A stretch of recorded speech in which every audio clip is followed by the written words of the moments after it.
Good evening. I call to order the Buncombe County Board of Commissioners meeting. Thanks for joining us. Please join me in the Pledge of Allegiance.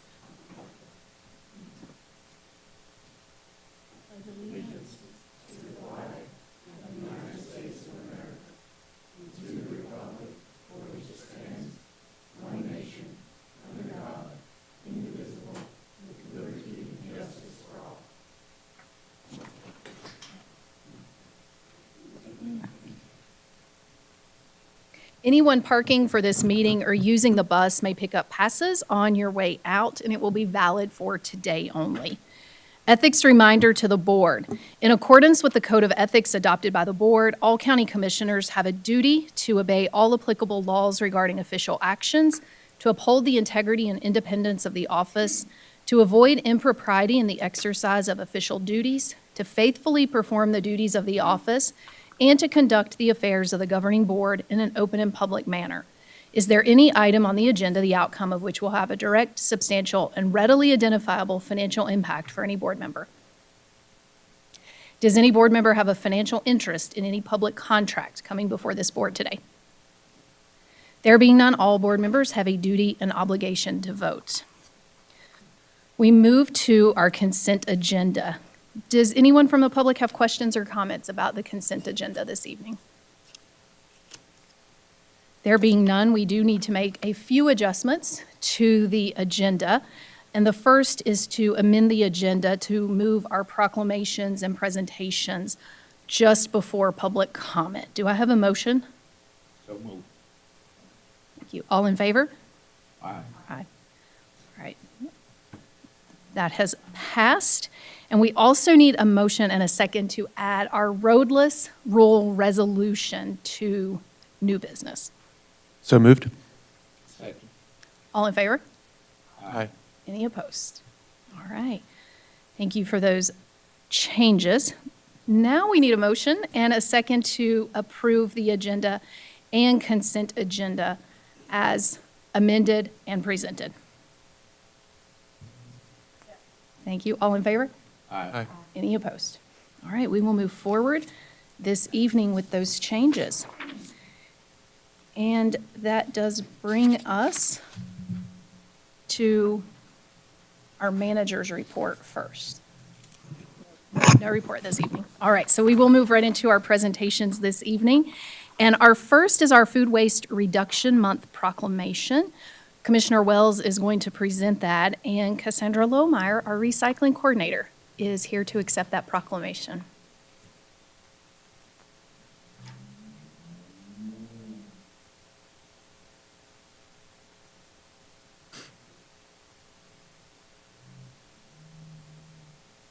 County of Buncombe Proclamation, Food Waste Reduction Month, April 2026.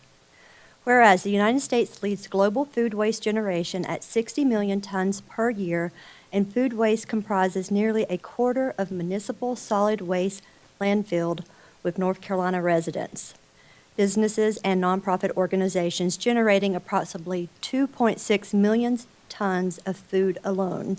And whereas the North Carolina government prioritizes food waste reduction in its Use the Food North Carolina campaign, which recognizes Buncombe County and Asheville, whose community-based initiatives support North Carolina's goal to reduce statewide greenhouse gas emissions by 50% below 2005 levels by 2030.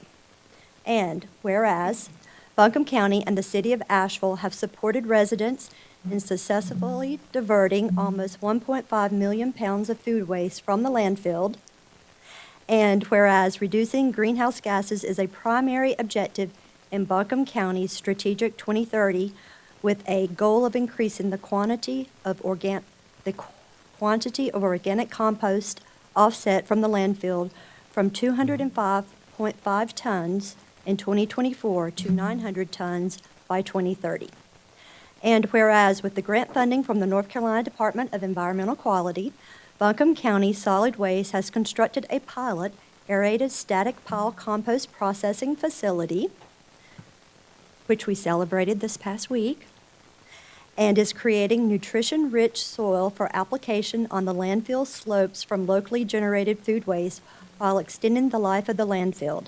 And whereas, in partnership with participating organizations, businesses, and individuals, Food Waste Solutions, WNC, promotes food waste reduction through education and outreach campaigns focused on effective household and restaurant food waste strategies, including the 4th Food Waste Solutions Summit at AB Tech on April 28, 2026, and now therefore be it proclaimed that the Buncombe County Board of Commissioners hereby resolves and declares April 20, 2026 as Food Waste Reduction Month, highlighting these resolutions and moving the county forward to engage in food waste prevention and recovery efforts, develop and share food waste prevention and recovery practices, and ground the community in the traditions of food saving and composting.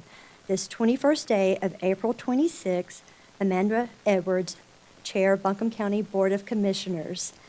And very excited to have you here with us today to share some information. And I'll just let you know that I did use the West Asheville Library to drop off some compost today on my way in. A perfect way to celebrate. Thank you. Thank you so much to Commissioner Wells and to the entire Board of Commissioners for recognizing food waste as an important initiative in Buncombe County. In a 2022 waste characterization study, it was found that food waste comprises 22% of our residential waste in Buncombe County, which is an estimated 18,000 tons per year. Solid Waste has taken steps to reduce this, such as expanding the food scraps drop-off program and opening the pilot compost processing facility, which many of you have seen. Our external partners, such as Food Waste Solutions, are doing important work as well, such as hosting that upcoming Food Waste Summit at AB Tech next Tuesday, April 28th. And lastly, I will highlight a free food waste-related event that we are hosting this Saturday at Stevens Lee Community Center in partnership with the City of Asheville, where you can learn more about composting, reducing food waste, get free finished compost, a free kitchen tote, and participate in a community waste reduction mural that will be displayed at our transfer station. Thanks again for your support and hope to see you all Saturday.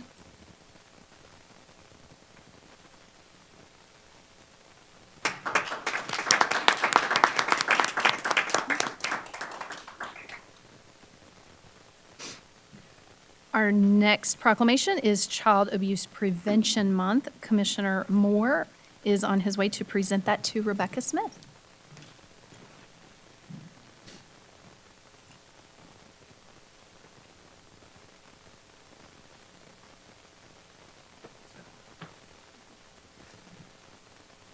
All right. Child Abuse Prevention Month, April 2026.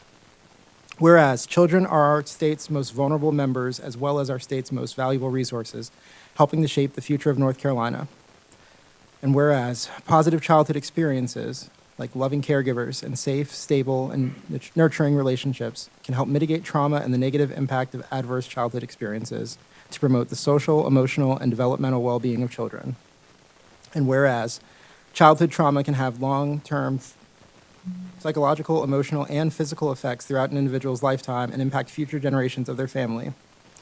And whereas childhood trauma, including abuse and neglect, is a serious problem affecting every community, and finding solutions requires input and action from everyone. And whereas children who live in families with access to concrete economic and social support are less likely to experience abuse and neglect. And whereas nurturing positive childhoods and preventing childhood maltreatment is possible because of the partnerships created between families, prevention advocates, child welfare professionals, education, health, community, and faith-based organizations, businesses, law enforcement agencies, local, state, and national governments. And whereas we acknowledge that to solve the public health issue of abuse and neglect, we must work together to change hearts and mindsets through storytelling and sharing. Center the needs of families, break down bias and barriers, and inspire action from expected and unexpected partners. And whereas we are committed to advancing equitable, responsive, and effective systems that ensure all children and families are healthy and thriving. Whereas we recognize the need to prioritize kids and invest in more prevention initiatives like home visiting and family strengthening policies, economic supports, and community-based child abuse prevention programs at the national, state, and local levels. Whereas the 2026 theme for child abuse prevention is Positive Childhood Start with Us. Now, therefore, the Buncombe County Board of Commissioners hereby proclaim April 2026 as Child Abuse Prevention Month in Buncombe County and urge all citizens to recognize this month by building a narrative of hope for our children and families through collaboration and the creation of an ecosystem of primary prevention that does not currently exist in this country. This, the 21st day of April 2026, Amanda Edwards, Chair, Buncombe County Board of Commissioners. Thank you all very much for being here.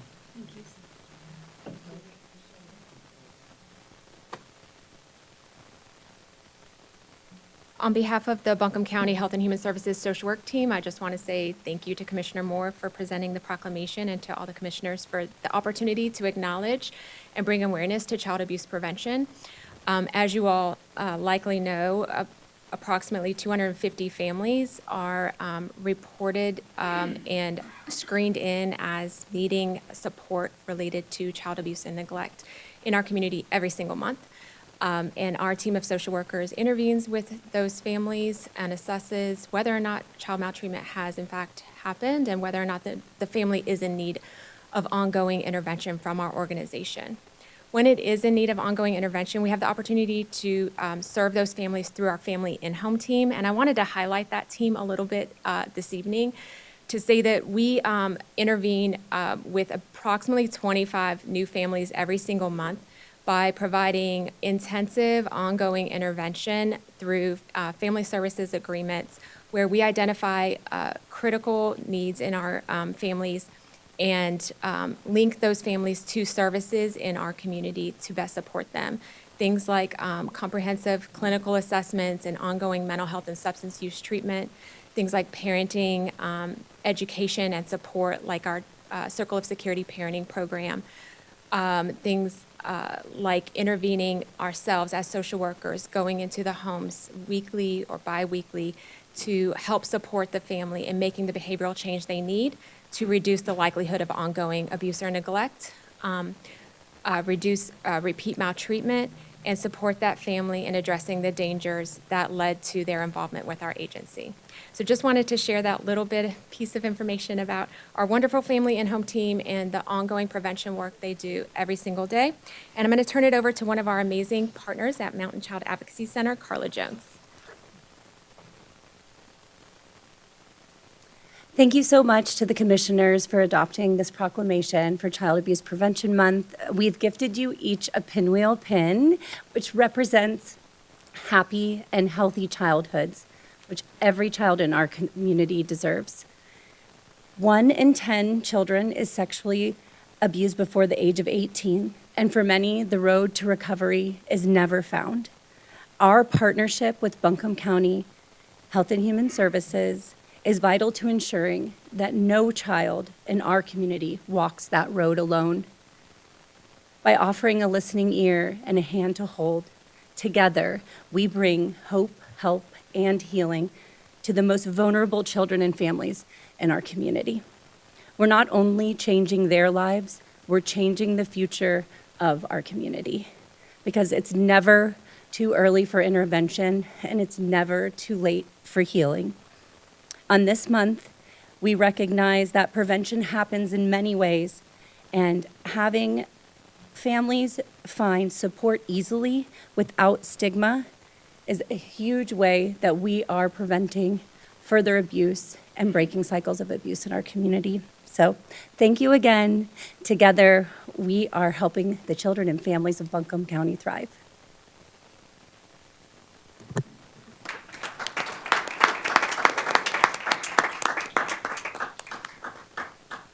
Thank you both for the work that you and your teams do. Those statistics are never easy to hear, and we're grateful for what you do for our children.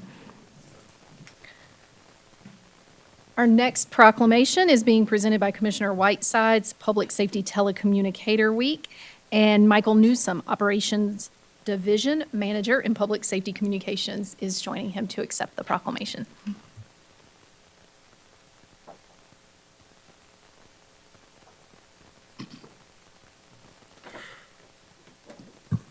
Public Safety Telecommunicator Week, April 12th through 18th, 2026. Whereas Public Safety Telecommunicator Week honors the dedicated professionals who serve as the vital link between our community and emergency responders, ensuring timely, coordinated, and life-saving response to those in need. And whereas public safety communicators are the first point of contact in moments of crisis, providing calm, clarity, and decisive action during some of the most critical and high-stress situations our residents face. And whereas the 9/11 professionals of Buncombe County perform an essential role in public safety, managing complex communications, coordinating multi-agency response efforts, and supporting field responders while delivering critical information that directly impacts outcomes. And whereas these professionals demonstrate unwavering dedication, professionalism, and resilience while working under intense pressure, often exposed to traumatic situations, long hours, and increasing service demands, yet continuing to serve our community with excellence. And whereas Buncombe County's 9/11 staff has continued to meet the growing needs of our community, adapting to increased call volume, evolving technologies, and major incidents, while maintaining their commitment to protecting the safety and well-being of all residents. And whereas it is both appropriate and necessary to recognize the individual contributions of public safety telecommunicators, whose work often goes unseen, but is critical to saving lives, supporting responders, and strengthening the overall effectiveness of our emergency services system. Now, therefore, be it resolved that the Buncombe County Board of Commissioners proclaims April 12th through 18th, 2026 as Public Safety Telecommunicator Week in Buncombe County, and encourages all residents to recognize and appreciate the essential service these first responder professionals provide to our community.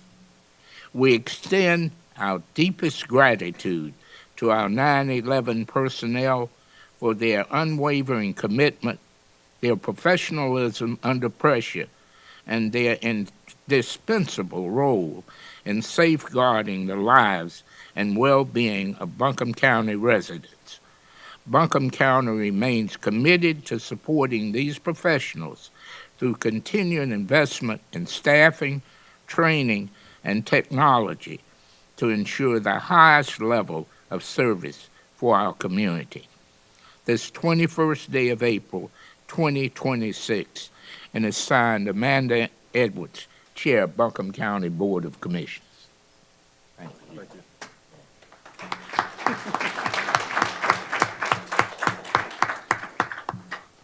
Thank you to the Chair and the Board of Commissioners. On behalf of Buncombe County Public Safety Communications, I just want to say that I stand before you not on my own accord, but on behalf of the team of dedicated personnel. Again, like he said, work tireless hours and sometimes don't get a break. They are some of the most dedicated staff I know. We just appreciate you all. We thank you for this proclamation on this Telecommunicators Week that has just passed. We look forward to serving you more in the future in any way we can. Thank you again.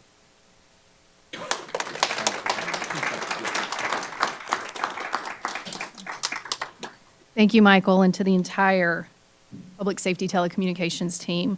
We are grateful for the work that you do, and you are the first point of contact in people's emergencies, and we understand the trauma that's related to that, so thank you. All right, we have our airport annual update, and Lou Bleiweiss, our Asheville Airport President and CEO, has that information for us. Good evening, Lou. Thank you, Madam Chair, members of the commission. I appreciate the opportunity to update the County Commission on where things are happening at the airport. For 2025, our air service, again, we had 6 airlines, Allegiant, American, Delta, JetBlue, Sun Country, and United. And for destinations, we maintained 27 nonstop destinations out of Asheville. We added Boston, it was already a service, but Delta added new service to Boston, and we also added Washington Dulles Airport nonstop on Allegiant. We did lose Baltimore Washington International Airport. Our passengers for the year, we had 2,240,877 passengers. That's up 3.1% over the previous year. It is our second biggest year at the airport for number of passengers. We had 1,389,000 seats in the market, which is down slightly of 1.5%. Load factors on those airplanes were down 4.9% for a total of 78.39% load factors. From an operation perspective, we had 32,993 airline operations, which is up 3.8%.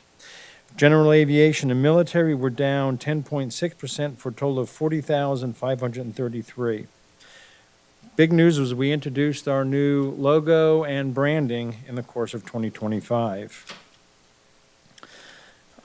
Construction, of course, is also big news. We opened the North Concourse to the new terminal building, new ticketing, and our new temporary checkpoint.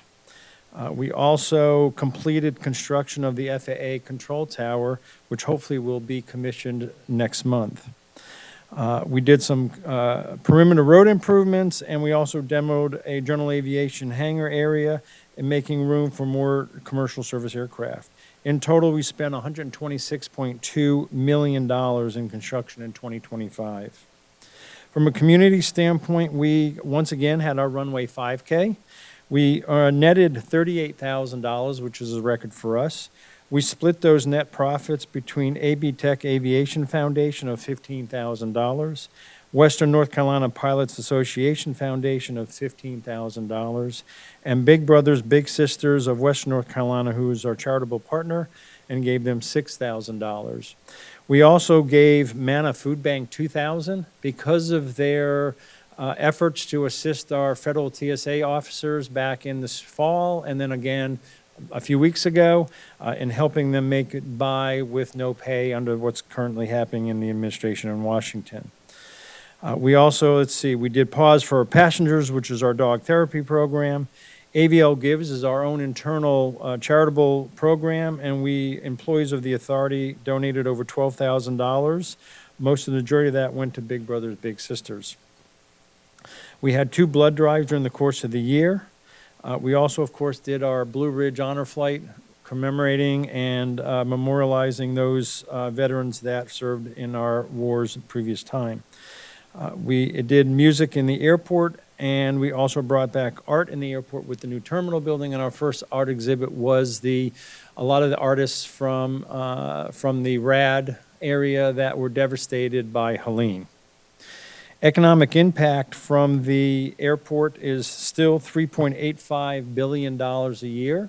We are currently in our next phase of our next economic impact study that will come out in January, being done by the State Division of Aviation.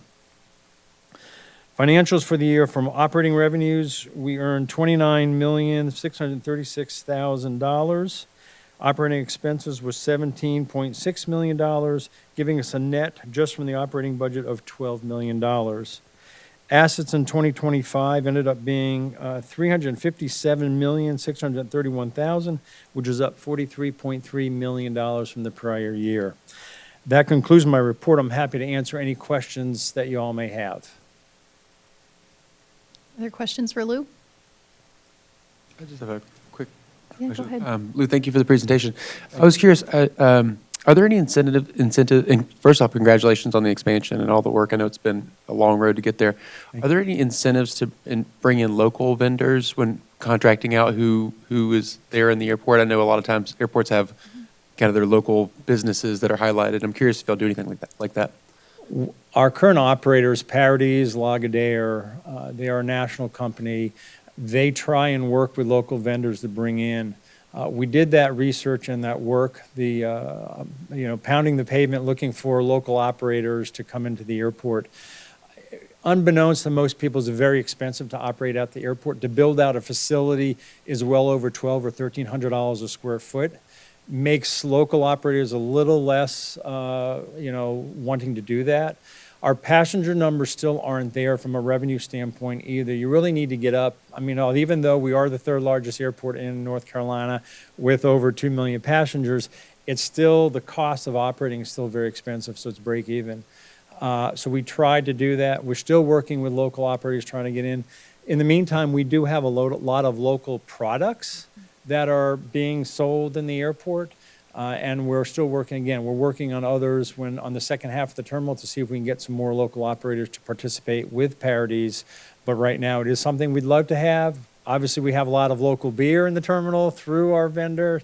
But we are trying to work with with the community. It's very hard to do that, being our size airport. That's helpful. Thank you so much. Absolutely. Lou, question I have, what are you doing for additional parking? Parking, who needs parking now? We are currently, right now, we've opened another 300 some odd spaces across the street, just south of where the new Sheetz gas station is being constructed. When Sheetz is done constructing, there's another couple hundred spaces that will be just south of Sheetz, making up what they took from us to build the convenience store.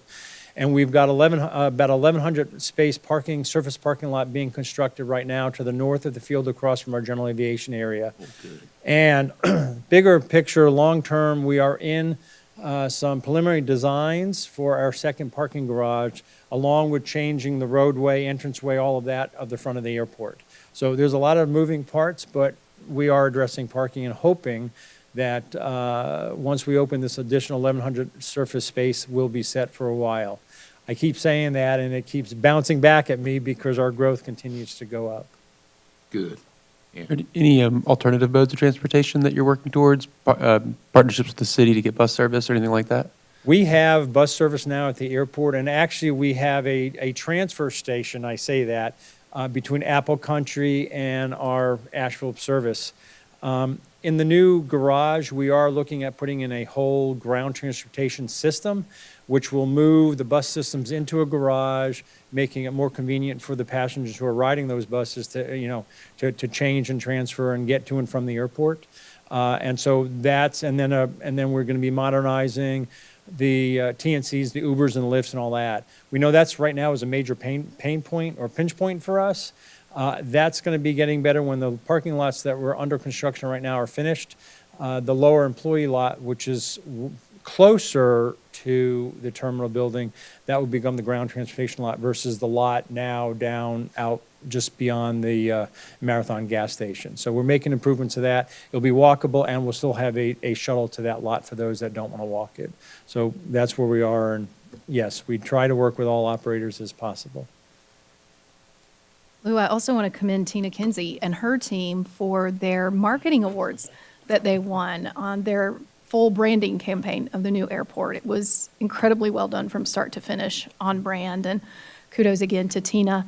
To Commissioner Ball's point, I was in the airport not a couple weeks ago and did walk around and notice the extent of local products to choose from. Poppy popcorn, baked pie. So thank you for that. But also along those same lines of supporting local business, you all have also really committed to supporting local organizations and education entities. I think you have Girls in Aviation coming up next week. So appreciate the other ways that you all are working to support our region. Absolutely. We're proud of what we do, and we'd love to get more people into aviation and just, embrace the whole community. So we're there. Are there other questions for Lou? All right. Thank you very much. We appreciate it. All right. We amended our agenda, so we'll move to public comment now. The time limit for individual comment to the board is 3 minutes. Please state your name before you begin speaking. If your time expires, you may leave any question along with your name, address, and phone number with the county manager. Board members are not expected to comment on any matters during public comment. This is your time to speak to us. All public comments must be directed to the board as a whole, not to individual commissioners, staff, or audience members. There is no clapping, snapping, or booing allowed during public comment. The board reserves the right to deny public address on any subject previously presented to the board during the same meeting. We do have a public hearing scheduled later, so this is specifically for general public comment, and I will begin with David Reed.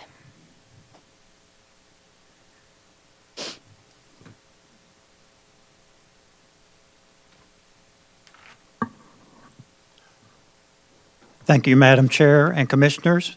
My name is David Reed, and I'm a volunteer leader with the local Sierra Club on national forest issues. Today, however, I'm speaking to you as a 42-year resident of this county living in Swannanoa. Thank you for the opportunity to speak today to ask you to vote for the resolution before you that would express Buncombe County's support for the U.S. Forest Service's 2001 roadless rule, which restricts logging and road building on the inventoried roadless areas. As you may know, the U.S. Secretary of Agriculture, without meaningful justification, is proposing to rescind this popular rule that protects the last intact pieces of national forest across the country. These lands are incredibly valuable pieces of the puzzle for their biodiversity, hunting and fishing, and other backcountry recreational opportunities. Over 30 of these inventoried roadless areas are successfully managed by local U.S. Forest Service employees across western North Carolina, consistent with forest planning goals. Closer to home, let me bring the focus to a Buncombe County treasure. The Craggy Mountains roadless area is just up the Blue Ridge Parkway with over 2,600 acres protected by the 2001 roadless rule. Many county residents are hopeful that one day this area will form the core of a new national scenic area. This commission has lent its support to such a designation in a past resolution. There are also wonderful inventoried areas in and around Buncombe County that attract recreationalists to the region and ultimately to Buncombe County. Any intrusive development of these outstanding areas would irreversibly impair the backcountry user experience and the biological qualities that are currently protected. When the roadless rule was being proposed 25 years ago, the Forest Service held 600 public hearings, and the comments received were overwhelmingly in support of the rule. The draft environmental impact statement is due soon, and we expect a truncated process for public involvement. That's why it's important for local governments to help lift the voices of our county residents. Thank you. Thank you, David. Susan Schemer, Aging Service. Sorry, I gave away what you were coming to speak toward. Sorry about that, Susan.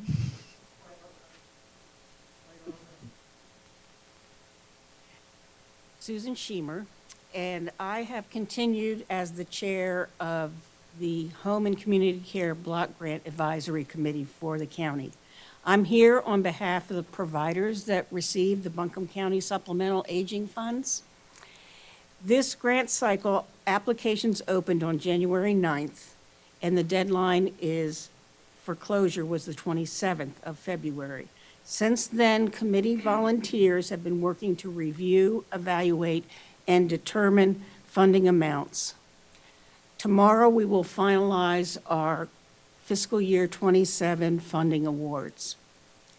At the last committee meeting, our county liaison informed us that this year's allocation for Buncombe County Supplemental Aging Funds was $425,000, which was up from last year of $350,000. And for that, I want to say thank you, and that's primarily why I'm here, to say thank you.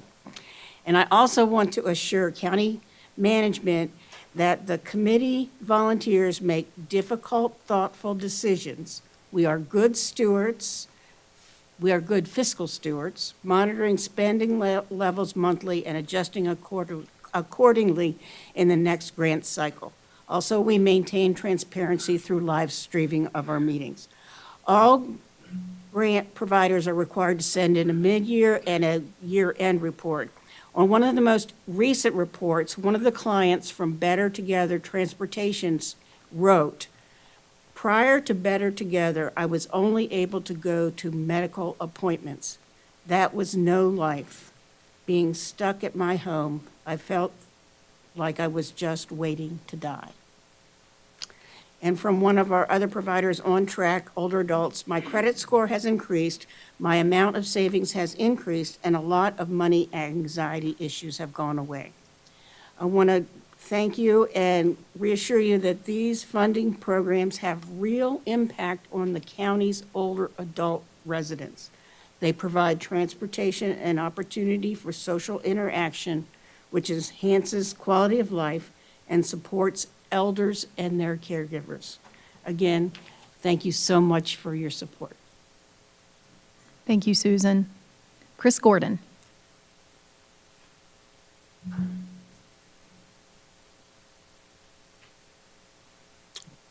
Good evening, Commissioners. My name is Chris Gordon, and I represent 40 Acres in the Land of the Sky Alliance Community Development Corporation. We are 7 former members of the Community Reparations Commission, and we're formally requesting a seat at the table in discussions concerning repair of harm to the Black community in Buncombe County. It has been almost 6 years since this body adopted a resolution endorsing community reparations, 4 years since the Reparations Commission was established, 3 years since the Stop the Harm Equity Audit was presented, and 6 months since the Reparations Commission delivered its final report. Yet there's been minimal visible action on these recommendations, while Black residents of Buncombe County continue to wait for meaningful repair. We recognize that there have been significant obstacles. Hurricane Helene devastated our community, stretching the county's resources to the limit and pushing many of our families further behind. The Commission's work extended beyond the initial timeline because of the depth and complexity of the harms we documented. The Trump administration and North Carolina General Assembly have erected barriers and threatened litigation if this county moves boldly towards repair. Nonetheless, our struggle is righteous, and we cannot continue the status quo. At a moment when Black families in Asheville and Buncombe County are slowly being displaced and moving to other parts of the country, we know that we are losing an important part of a thriving community. But we also know that our community has the talent, experience, and vision to make Buncombe County a truly diverse, equitable, and inclusive place, one that inspires peoples of all backgrounds to make their homes here. The central question before us is whether we have the collective determination to do what is right. We stand ready and fully committed to the work of repair and community building. We respectfully ask that you partner with us as we endeavor to implement the recommendations contained in the Stop the Harm audit and the Community Reparations Commission's final report for the benefit of all who call Buncombe County home. We understand that there are those who do not want this effort to succeed, and so we have been urged to wait for better times. But we also understand that continued delay is itself a form of harm, and that real repairs must begin now if the community is ever to be made whole. Thank you. Thank you, Chris. Josh Kelly?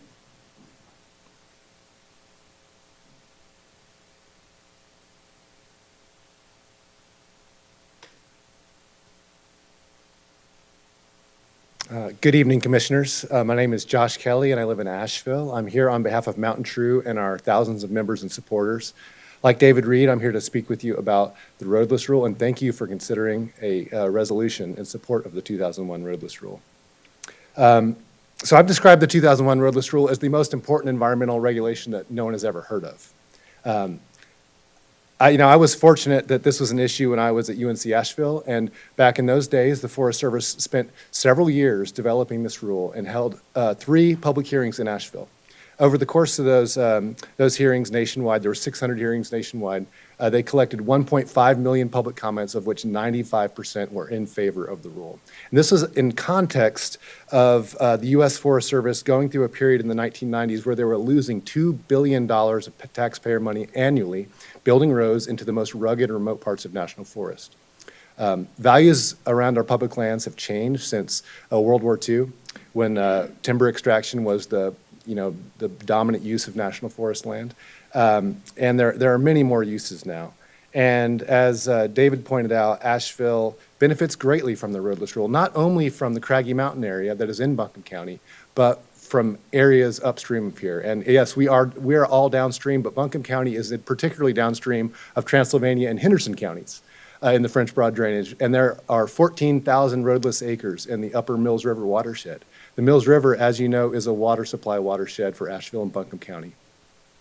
Not only that, Asheville and Buncombe County are economically downstream from areas that may not literally flow into our area, but some of the most inspiring places on our public lands locally, places like Graveyard Fields, Flat Laurel Creek, Sam Knob. These are all roadless areas protected by the roadless rule, and many, many people in the Asheville area adore these places and come to the region to visit these spectacular places. The 2001 roadless rule has been working well for 25 years. That's not to say it's perfect. It could be improved, potentially.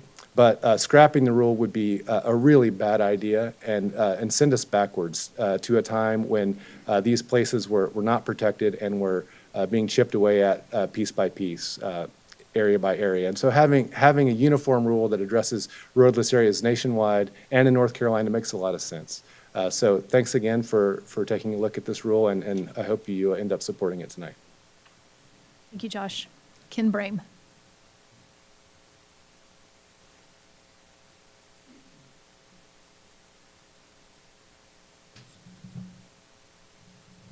Good evening, Ken Brame. I want to first of all thank you guys for considering support of the roadless rule resolution, and I'm here to urge you to do that. But when we think about what makes this area so special, it's the beauty of the area.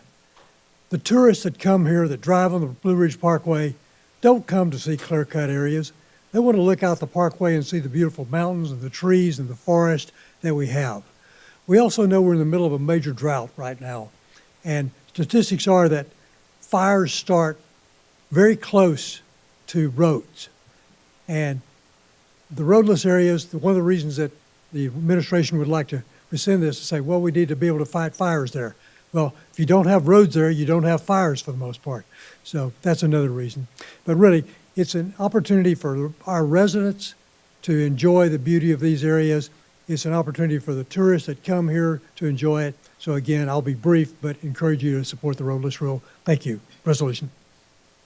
Thank you, Ken. Judy Maddox.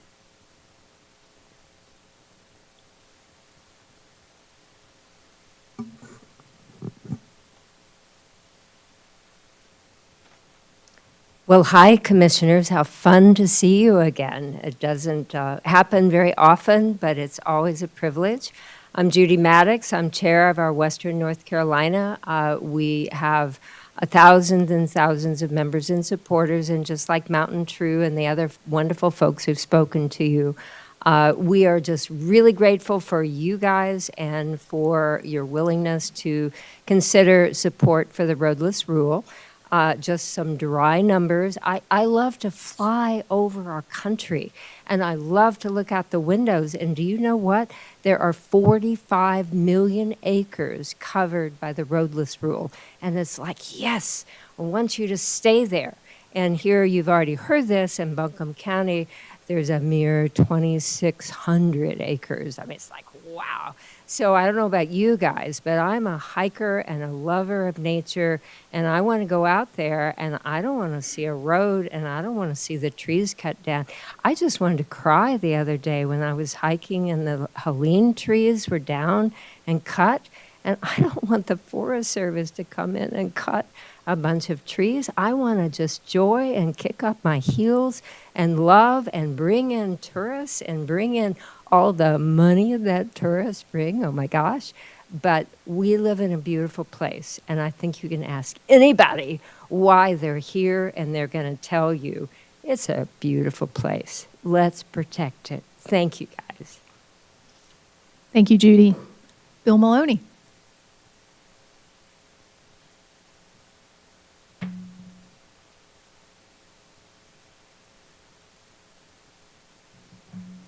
Thank you for the opportunity to speak with you this evening.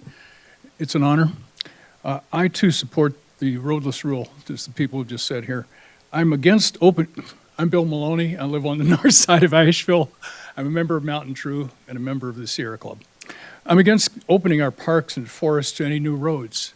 We already have roads that they can't take care of, that are really out of repair. You commissioners and also our tourism board have done a really great job, and thank you for bringing tourism back to Asheville and all the advertising you've done. It's really picked up. The benefits coming from tourism outweigh financially far more than anything you could do by cutting old-growth forests that'll never recover, destroying the views as people are going down the parkway, seeing something drilling or clear cut. And once we get this, if people are allowed in there, all of your old growth stuff is destroyed.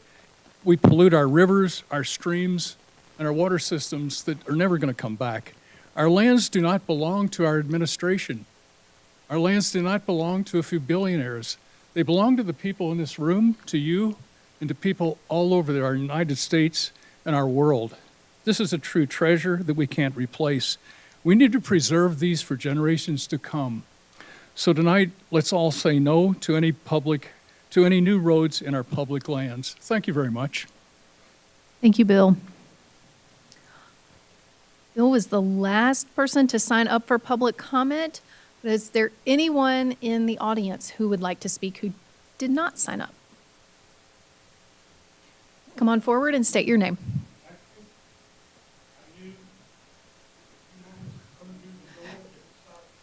Yeah, we need you to head to the microphone, please, so everyone can hear you. I knew a few moments coming into this room, you know, I'm a previous month-to-month episode kind of guy, and the topic I have and the chairperson job that you do, where you welcome, and you've welcomed information from me on my topic, and that's to be commended so much. You have got a tough job in a growing county, and I wish you the very best with it, but there's no way that I was going to come in here, and I'll see you next month, and follow up on what we were trying to talk about, and maybe you can talk to the commissioners about adding another minute or two, for next month, since I do come from McDowell County. Please remind us your name, though, for folks who haven't heard you speak. Kenneth Buckner, Thank you, Kenneth. Swananoa native, immigrant to McDowell County. Thank you. Is there anyone else who would like to speak? Come on forward. Just state your name before you begin. Thank you, Commissioners. I missed the public sign-up, so this is great. So my name is Rob Campbell. I'm a policy analyst. I also used to work for the U.S. Forest Service. And like the others, I'd like to express my support for the roadless rule resolution. So in addition to providing, really important habitat for a lot of plant and wildlife species that are native to this area, and also providing, water filtration services, and a host of other benefits, including a boost to tourism and outdoor recreation. Like Ken mentioned, these are also really critical for wildfire prevention. And I think right now, as we see with these droughts happening, that's really critical. Next to designated wilderness areas, actually, roadless rural areas have the lowest wildfire ignition density out of any national forest areas. And in contrast, the highest wildfire ignition density can be found in areas within 50 meters of roads. So I think, if we allow this 2,600 acres in Buncombe County, which may not seem like a lot, but it is in a really, beloved and important area in the Craggy Mountains, opening that up could expose us to more wildfire risk in addition to all the other negative impacts that were mentioned. So, in conclusion, I would urge everybody to support the roadless rule resolution, and I thank you for your consideration. Thank you, Rob. Is there anyone who would like to speak who did not sign up? All right. Thank you all for joining us this evening. We appreciate it. All right, we have a public hearing this evening on the Flood Damage Prevention Ordinance Text Amendment. Angela Lee and Nate Pennington from Planning are here with more information.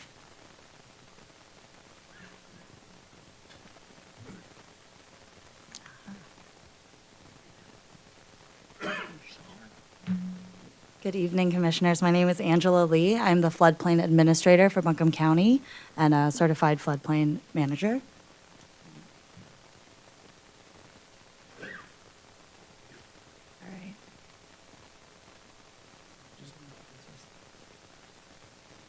All right, I'll be speaking on the Flood Ordinance Text Amendment today. Listed here is the agenda that we'll be going over, just via the topics. The purpose of the proposed text amendments will be to add clarifying definitions to the flood damage prevention ordinance and implement higher standards in the floodway.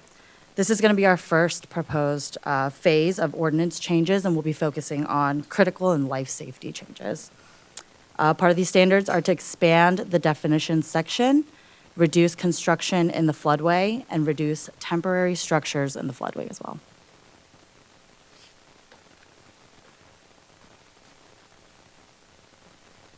As the floodplain manager for Buncombe County, my role is to manage compliance and the operations for the NFIP program. That is the National Flood Insurance Program that Buncombe County has joined in 1980. The National Flood Insurance Program is a FEMA-run program that requires higher standards and mapping of flood hazards. Buncombe County has participated in 1980 by adopting the Flood Damage Prevention Ordinance. In doing so, we're working to reduce flood damage and financial losses.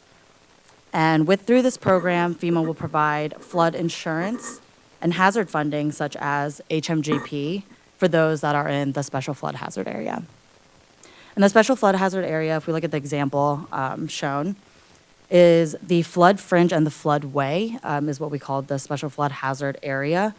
The 500-year floodplain shown is unregulated through Buncombe County's ordinance currently. Excuse me. And the flood fringe is the 100-year floodplain.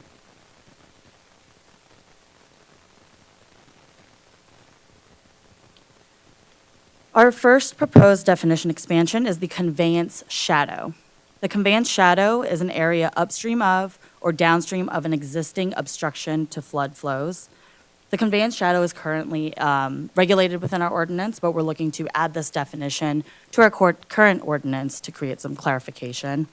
What we will be doing with the conveyance shadow is also restricting a conveyance shadow in the floodway.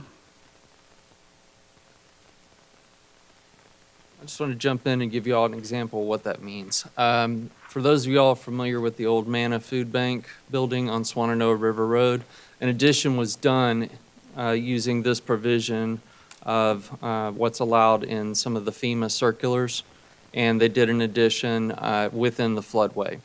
Now, that doesn't mean that that's necessarily a good idea. That building was lost completely and was torn down. So there are smaller examples of the use of this provision, but from what we saw, it doesn't make any logical sense to continue with that pattern of allowing this to be done.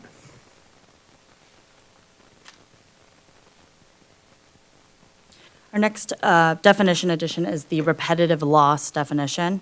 A repetitive loss means an NFIP insured structure that has had at least 2 paid flood losses or more than $1,000 each in any 10-year period since 1978.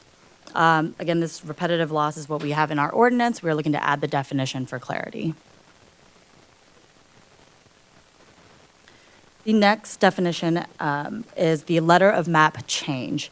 So all of the ones listed is taken from FEMA, from the FEMA manual, and we'll be adding it to our Buncombe County ordinance. An applicant is able to submit any of these proposed changes for their project directly to FEMA. We're adding this definition to the flood ordinance for clarity. The sentence in green is what we are adding as well to modify to adjust to Buncombe County's ordinance. So Buncombe County's ordinance, we require that the elevation meet our regulatory elevation, which is 2 feet above the base flood elevation. So in order for this definition to meet our Buncombe County higher standard, we are adding the clarification that the elevated fill must meet the highest regulatory flood protection elevation of the impacted area.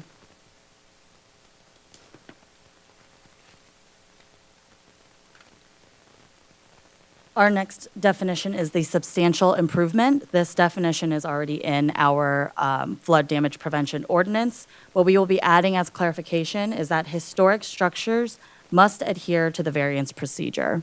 So example of this is the Biltmore Cottage, which we had met previously for this variance, is that if a structure is to meet the exemption of a substantial improvement, that they still must go through our Buncombe County specific variance procedure. So this definition will help clarify that in our ordinance.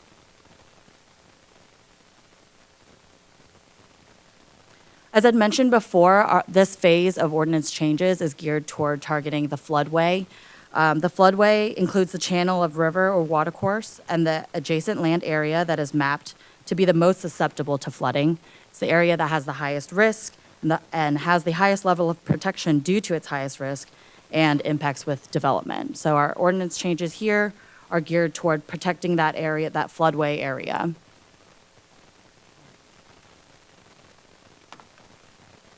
Yeah, and just keep in mind here, this is where we do see the most loss of life on any storm that involves flooding. Drowning is the top way to perish. Coastal flooding is different. That's where you actually get a surge. Riverine, especially when you mix in the mountains, is extremely dangerous, as we all saw before. So that's why we chose to target this. Also, kind of keep in mind that everything we do from this point forward is going to build to eventually get us points as we make our way into the entrance to the community rating system. And we can talk about that a little bit later as well.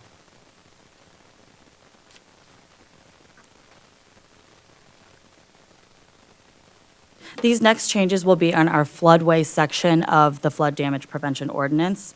We will be adding materials to our specific standards for clarification.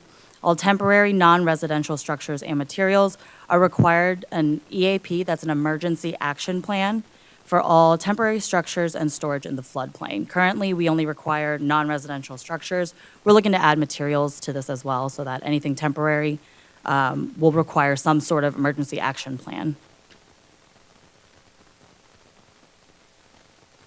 The next change we're looking to make in the floodway is the removal of temporary storage. This includes travel trailers, travel trailer parks, any storage materials, floatables, sheds, shipping containers, junked vehicles, and mechanized equipment. We're looking to have them removed from the floodway and to prevent any storage of the temporary materials in the floodway. The reason also this is so important is we had plenty of instances of someone that might have actually done okay with their structure only to get hit by a projectile. This is to really clean that up. Again, the floodway is no place to store things. You will lose them, and they will end up damaging other people's property, creating large debris dams, which then turn into backwater effect and cause tremendous flooding way beyond the special flood hazard area. Specific example of that might be the Whitson Avenue, Riverwood Avenue bridges, where you saw tremendous flows coming from even the farthest reaches of the watersheds, bringing all that material, logs, boulders, sheds.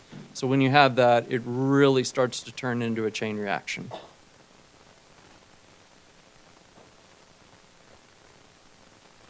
This is a summary of the proposed text amendments, all of the ones that we've gone through in the presentation. We'll be adding specific definitions, expanding to meet Buncombe County specific regulations, and working to prevent any temporary storage of materials in the floodway.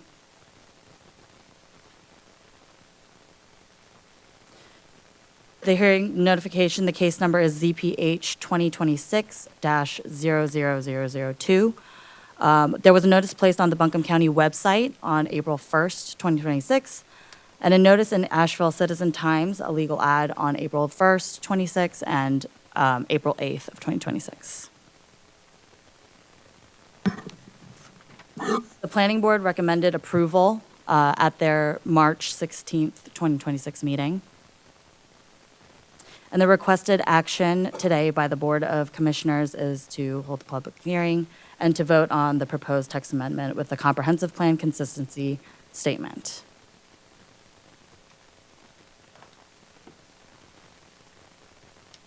And before you do that, we'll of course be here to walk you through your two options here are the approval or the denial of the text amendment. Do this in one fell swoop ever since 160D. You'll adopt your consistency statement along with whatever action you choose to take. That being said, we always look for in any text amendment alignment with adopted plans. What that means is you need to be consistent with your comprehensive plan, but that's not the only thing we're working with here. We have the strategic plan and we have the Helene recovery plan. I've also put up, just so you all know, this is the first in a series of life safety amendments. We talked extensively about some of the limitations we're dealing with right now on text amendments in the zoning ordinance, but there's plenty of other things that need help. And this is the first in the series of the flood amendments, but next you're actually going to see the E911 addressing ordinance amendment that just went through the planning board, and it'll be up for the public hearing next. So there's plenty of other things to do, and then we have other additional buckets of flood ordinance coming your way as well. That being said, we are here for any questions. Let me take you back to, I always do this. Let me take you back to your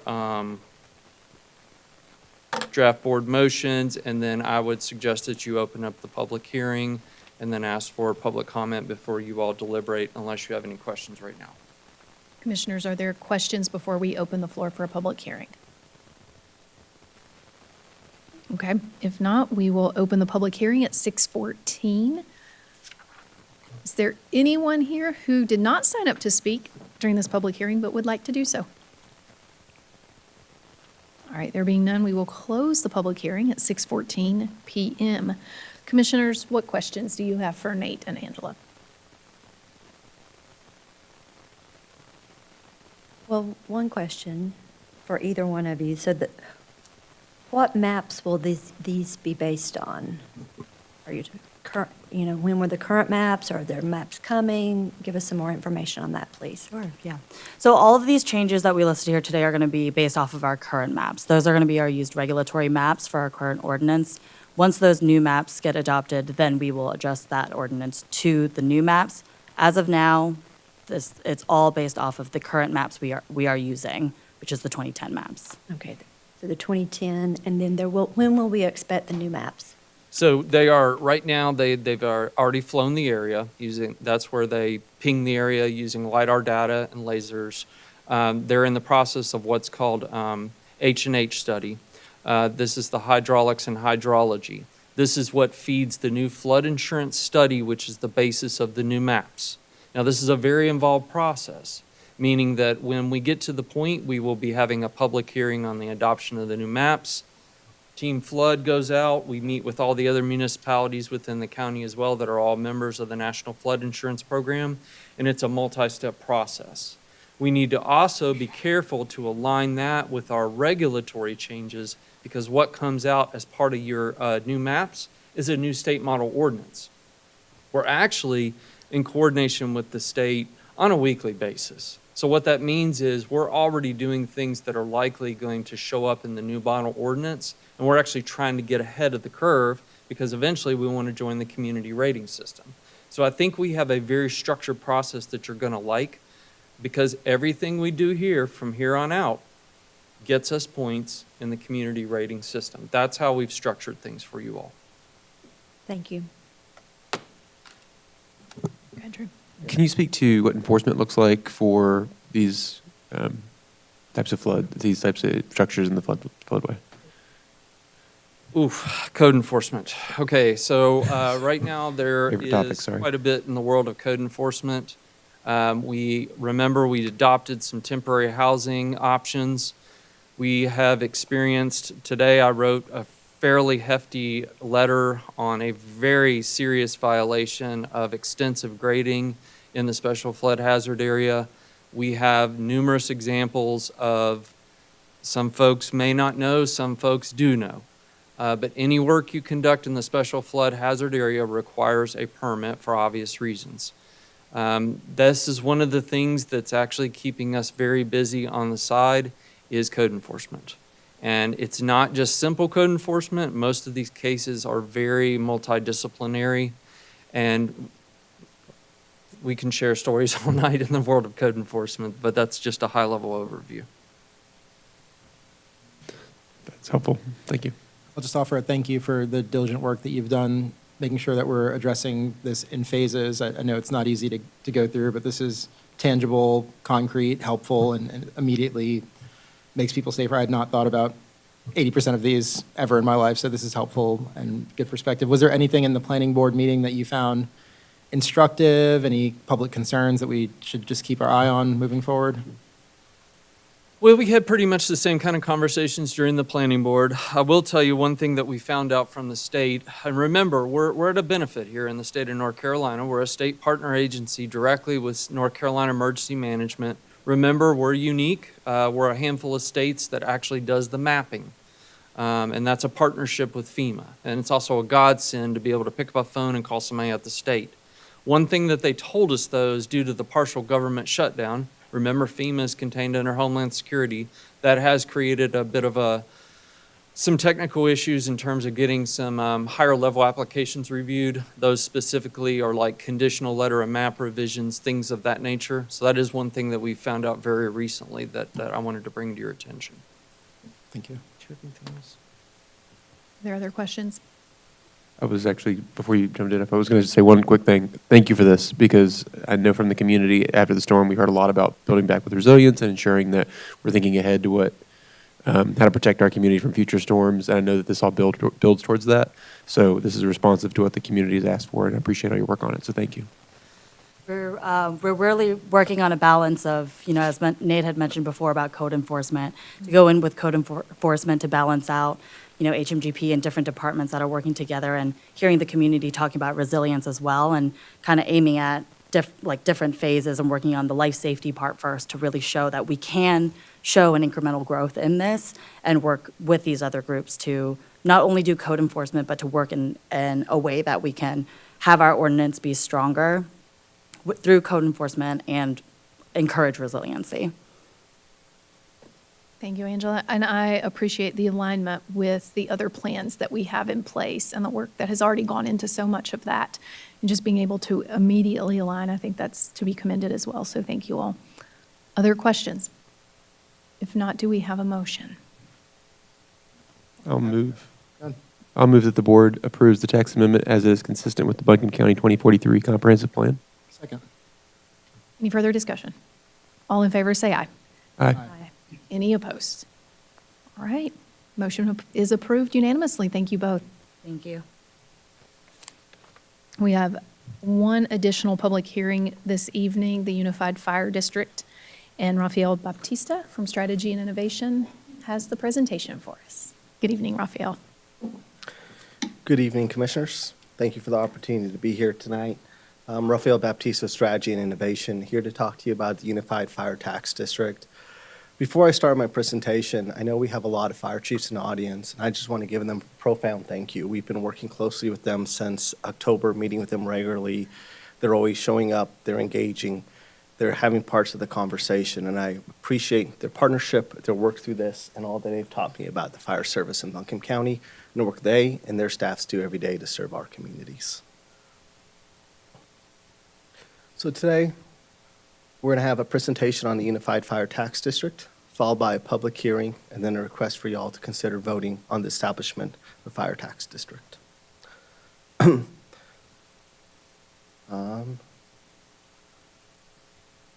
Lillian, this is not the presentation we sent earlier.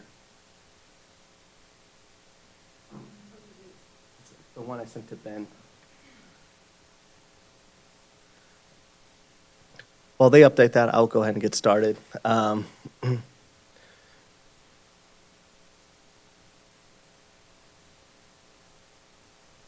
sorry.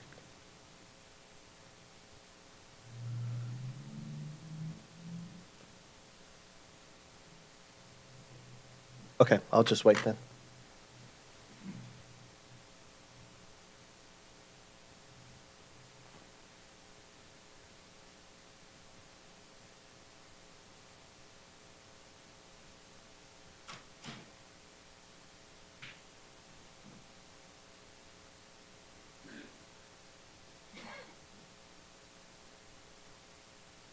So yeah, while they get the slide up, I'll go ahead and get started. So what I wanted to do first is to start having conversation around some definitions. As we've gone around and we've sent out the public mailer, as we've been in community meetings, answered phone calls and emails, I'm sure you all have as well, we've heard a lot of questions and questions around clarity from community members. And some of the definitions that have been used have confused community members, and understandably so. A lot of the language we have used in the public negator, public mailer, the notices in the newspaper and the resolution for you today use language that's required by North Carolina general statute, and language that the way the general statute uses the language and the way that a layperson uses the language are not one and the same. So I wanted to start by just talking through those definitions a little bit. The first term is the fire service district. This is what we've been referring to you all and to the community generally as a tax district.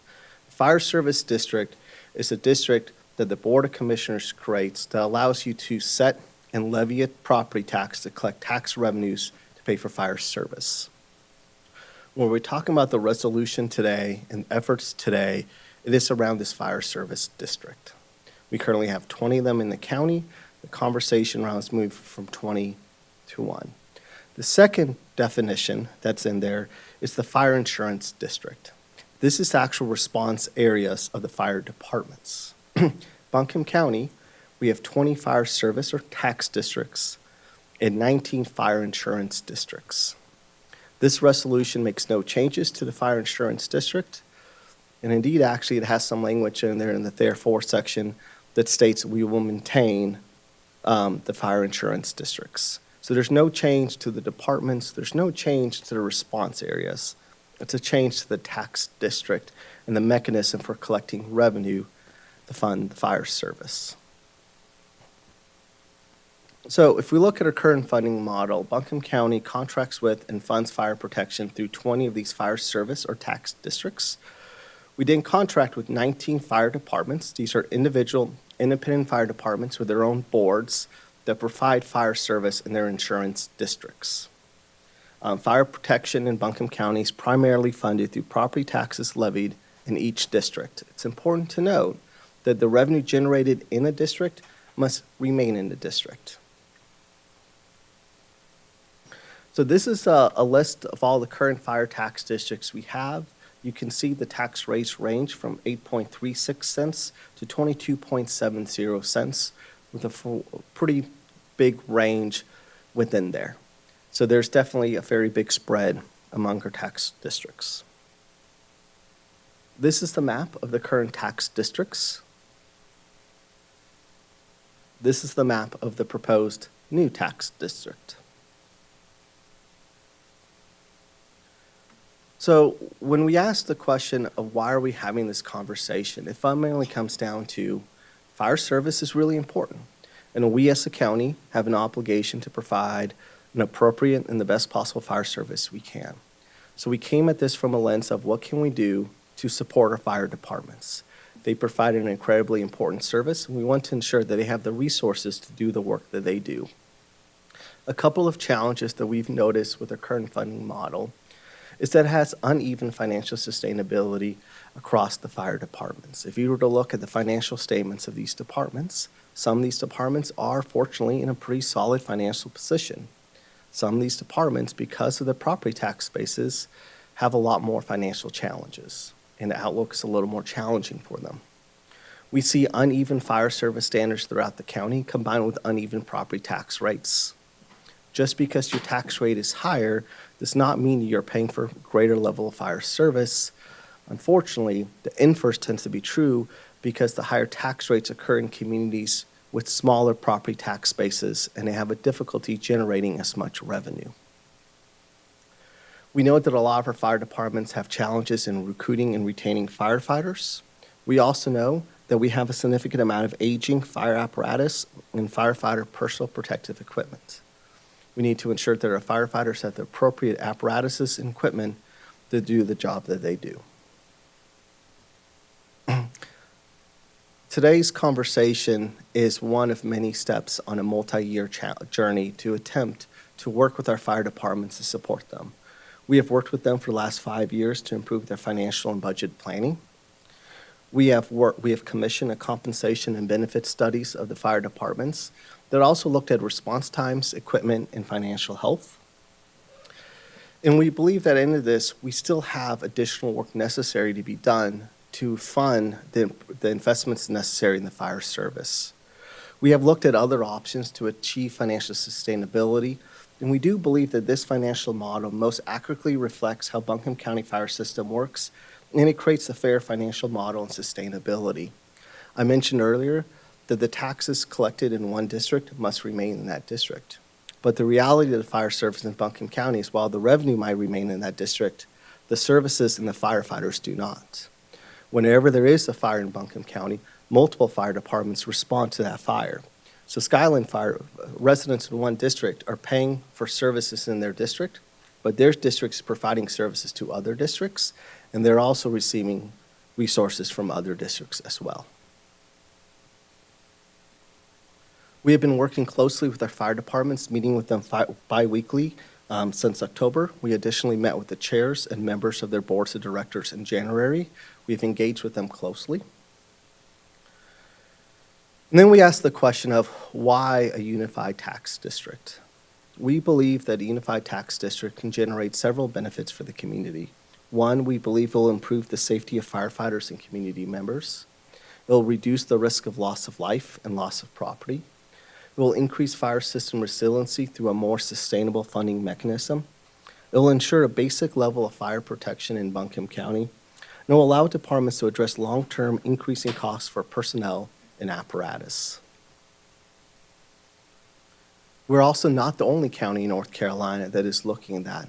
About 20 other counties have adopted this model in North Carolina, and this is quickly becoming a best practice for delivery of fire service in unincorporated county areas in North Carolina.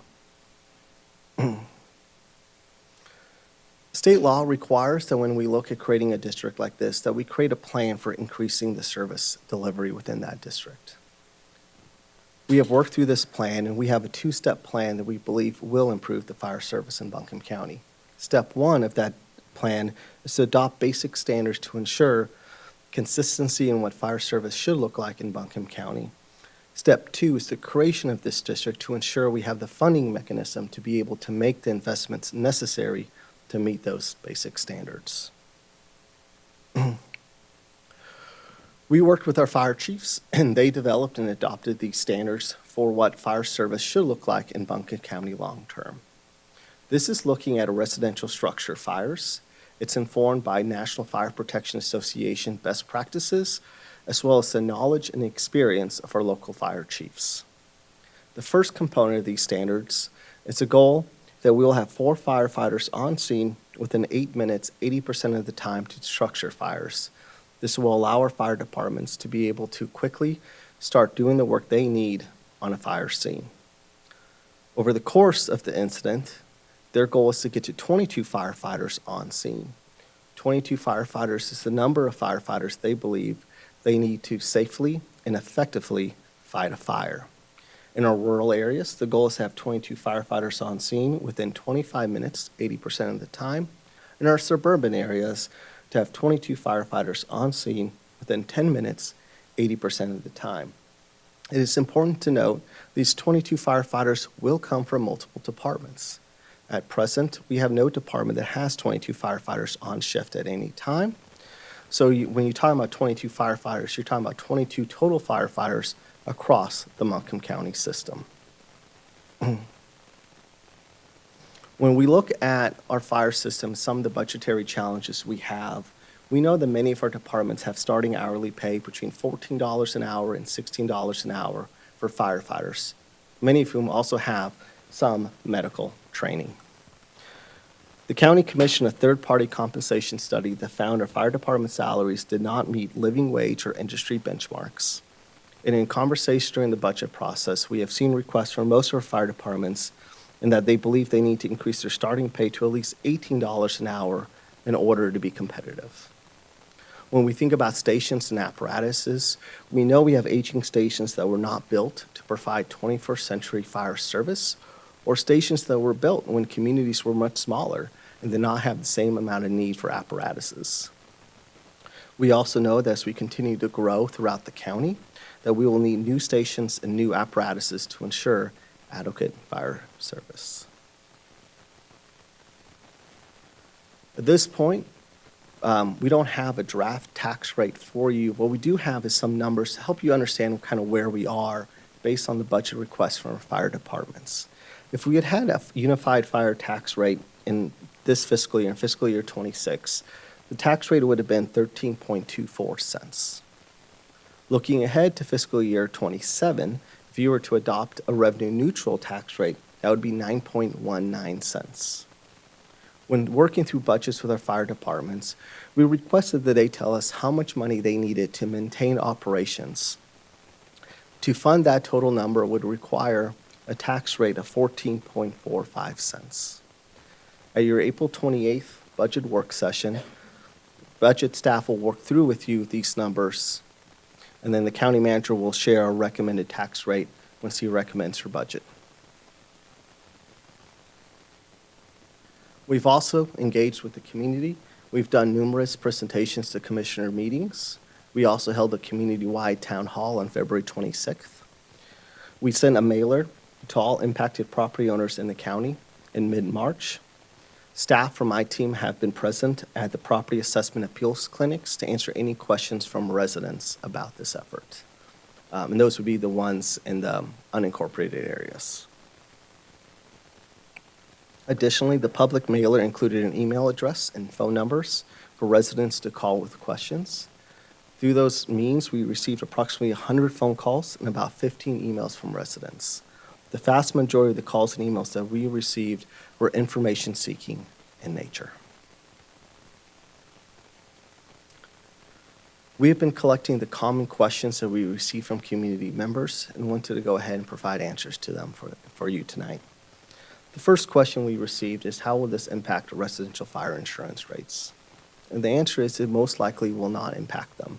Most of our fire departments already have the highest ISO rating possible for residential fire insurance reductions. Will this result in the closure of fire stations or reduction in fire engines?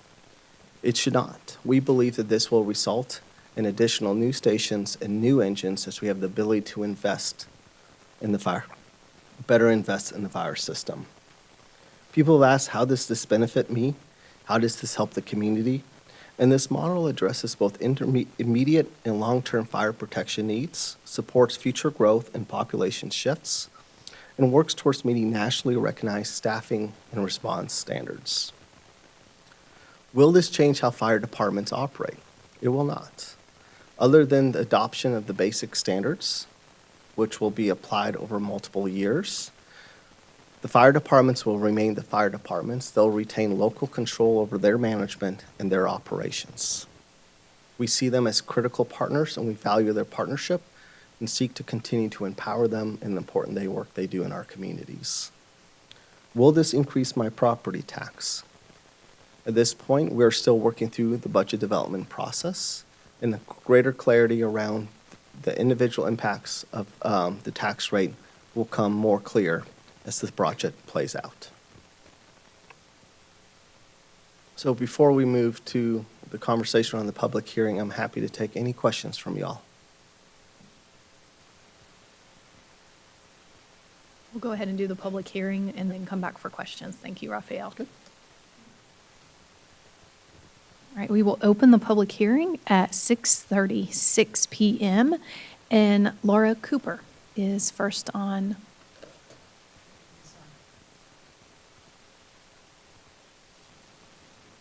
Okay, apologize for that confusion.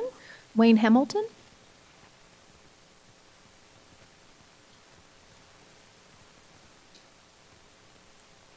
Good evening. My name is Wayne Hamilton. I'm a retired firefighter. Started in 1977 with Reams Creek Fire Department. And also retired from the city of Asheville in the 1st of 2017. And retired working for the state of North Carolina as a fire protection specialist in 2021. So I've been doing this a long time. And I've also been a lifetime resident here of Buncombe County. Lived here my whole life. My family's lived here their whole life. And I'm here tonight to speak not so much to the perspective of the fire tax itself, but from the perspective of level of service that Buncombe County is responsible for. This has been a can that's been kicked down the road for over 60 years. And that is, if I call for a law enforcement officer in Buncombe County, I do not get sheriff's deputies based on my property values or the neighbor's property values. Same way with ambulance service or anything else that Buncombe County provides a service for. I don't get that service based on the tax value of my property. Fire protection should be the same component. It should be a service that's provided equally across Buncombe County, and it should not depend upon the goodwill of all these gentlemen that are sitting in the audience. If it wasn't for all these mutual aid compacts that have been developed over the years through hours and hours of work, the fire protection in this county would be unreliable. But they've taken it upon themselves. I've done it myself. I've sold spaghetti dinners every Saturday night for months so we could buy new turnout gear. We've sold hot dogs and cookies and everything else. It shouldn't be like that. Sheriff's Department has to do it. You don't see an ambulance stopped on the side of the road selling spaghetti out of the back of it so they can fund a unit in Black Mountain. It shouldn't be like that. Services that are emergency in nature should be universal. And Buncombe County has basically failed at this job of saying, we're going to let the communities provide, and luckily they've stepped up. But now it's time for not just this tax district issue to be resolved by the commissioners. I urge you to also look at level of service, and which this study has been looking at in somewhat. But this is an item that's important for Buncombe County's residents, and in the 21st century, we should be able to provide that to our community. And I urge you to continue this work. I commend you for starting it, but it's long overdue, and I wish you well in coming to a great resolution to provide a uniform level of emergency services through all disciplines for our citizens. Thank you. Thank you, Wayne. Chuck Robinson?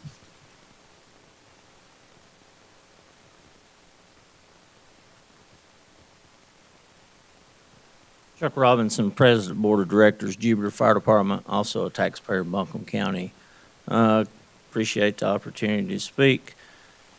I, as a taxpayer, am against this flat tax rate. I think it's just at the wrong time right now with everything that's going on. Our Board of Directors at Jupiter, there's just not enough answers that's not been answered yet. There's a lot of questions. We don't know exactly what the tax rate's going to be. It could be 14.5. It could be 15.5. We just don't know yet, and he just explained that. So I think it's the wrong time right now for this unified flat tax. You're going to have some fire districts' tax rates come down. I get that. I've been to the meeting as board, the one meeting as the board. Then you're going to have some fire districts' taxes going to go up. If it's 14.5, if it's 16, if it's 20, then you're going to add taxes to the citizens of Buncombe County. My tax would go up. If it's at 14.5, my tax in Jupiter is going to go up. I'm going to have to pay more taxes. And I just think it's the wrong time. It needs to be studied more. Some more questions needs to be answered, looked at before a vote is actually taken on this, in my opinion. When I say wrong time, reevaluations just came out, and now possibly our fire tax is also going to go up. I think that's just too much on the citizens of Buncombe County at this point in time. Thank you for your time. Thank you, Chuck. Is there anyone else who would like to speak but did not sign up?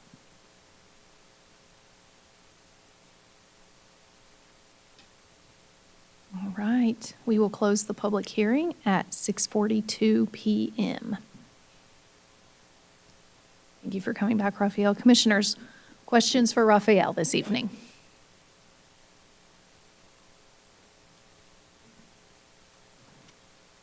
Yes, I'll share a comment and then ask for some feedback from you, Raphael.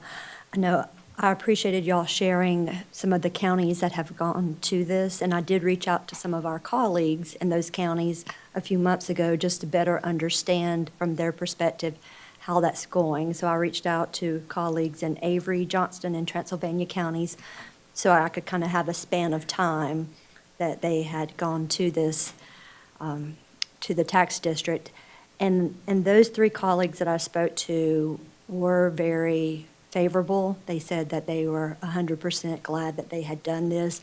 and that it had been positive for their community. So those three that I spoke to were very positive about it.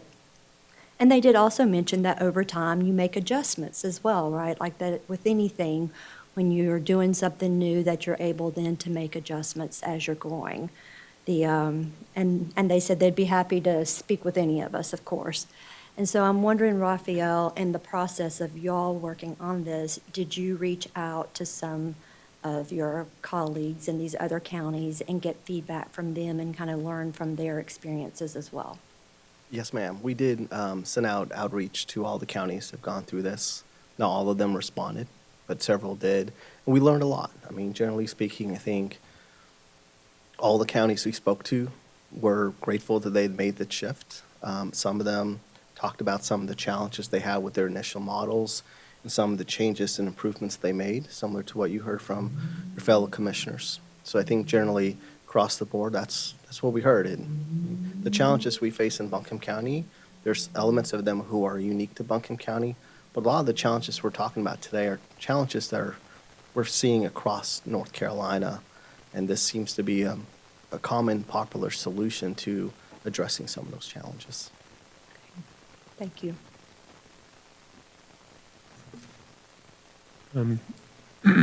On that note, Raphael, can you speak to, I know that this process has been in partnership with our chiefs, and I'm grateful to our chiefs for being engaged and helping shape this. Can you speak to how this process has evolved since October, and kind of how the chiefs have shaped some of the policy, and how feedback from other counties has maybe changed our thinking as we move forward and put it in place, and how it's kind of grown, shaped for the better as we put this together so it actually works for our county? Yeah, our fire chiefs have definitely played a big role in this, and I think they've shaped a lot of what you see today. Some of the language in the resolutions about how this will work, how this is funded, has been informed by the community and our fire chiefs. They developed the standards. When we initially started this, we were very focused on certain types of response times, certain types of salary discussions, and hearing them, we made changes to reflect what they believe the priorities are. I'm your strategy and innovation guy. I help drive strategy. I help drive projects. I'm not a fire expert, and I'm grateful to our fire chiefs for really stepping up and helping inform the way we think about this. We've definitely shifted a little bit as we've gone through this to reflect their feedback and the feedback from other communities. And then looking back at the compensation study that we did, it focused a lot on reviewing compensation and kind of creating model fire compensation administrative guidelines and model position classification descriptions. It does speak to the need to find ways to fund enhancements and ensuring that firefighters are making something that's competitive. But I don't know if you or any of our chiefs want to speak to have we made progress towards compensation administrative guidelines and how we're, at the end of the day, we have firefighters that are jumping from department to department for 50-cent increases. How is this process going to help bring more model fire compensation administrative guidelines into place so that it actually is getting to the heart of what we're trying to solve? Yeah, so part of the answer goes back to your prior question, right, around how the fire chiefs have influenced this. So as you said, the compensation study did recommend a model compensation plan with different descriptions and roles and all that. And when we discussed the compensation study with the fire chiefs, one of the things we heard very clearly from them was that they're independent nonprofits, and they want to retain the ability to structure their departments the way they see fit. The model for how one department will staff their department, the positions they need, is not the same as another department. So we quickly moved away from that model. So what we have focused on is encouraging them to submit their budget requests for what they need. And one of the things we have seen very clearly in their budget requests is desire to increase those base salaries to create a little more parity across the departments and allow them to be a little more competitive. So it's your estimate that this will result in firefighters receiving increased wages? I'll allow the county manager to answer that question. As Raphael said, they're independent. What we did see is that most firefighters were having to start and pay about $15, and a majority of them were asking for funding that would get them to $18 an hour. So I can't answer if they'll see a pay increase. What I can answer is that we did see that almost every single department came in was looking for a way to get money into their salary line item. Thank you. And then just for point of order, on the resolution that we'll vote on, was the addition that Commissioner Wells and I had requested to outline that the insurance districts still remain intact, was that added in? Yes, sir. Okay, thank you. I confirmed right before the meeting. And I'll make sure we clarify for the others, because we were talking to two. The language in the resolution and per statute says consolidation, so we wanted to be clear that we're not consolidating the departments. The district, you heard Raphael said several times that we cannot take money from one district and spend it in the other, so we don't have 19 districts anymore. The proposal to you tonight would be for one district, that way the money can be in a pool and can be shared evenly across the county. What would remain would be the 19 departments that are providing service now within their insurance boundaries. Those districts would stay. So the language that we added to the resolution clearly says that the county manager would enter into a contracts with those departments to provide services within those boundaries.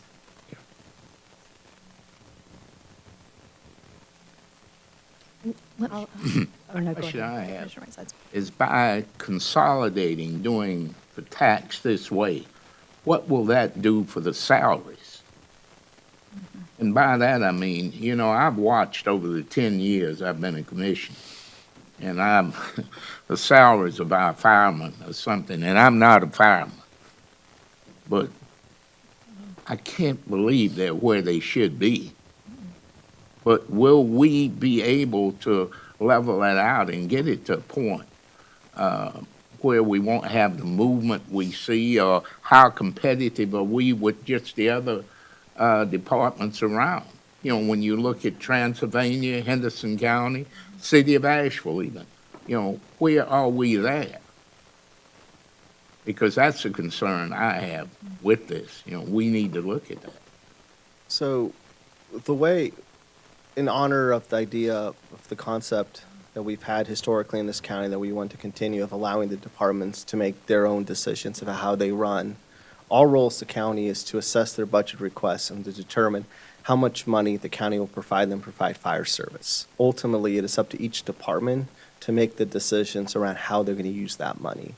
What I do know is, if I'm a fire department that does not have a particularly strong property tax base, and I need to renovate or update a fire station, I need to replace my fire apparatus, I need to potentially add more firefighters, and I would like to pay my firefighters more, and I don't have a lot of tax revenue that I can increase to do that, that's a very difficult place for a board and a fire chief to be in, and they have to make those difficult decisions.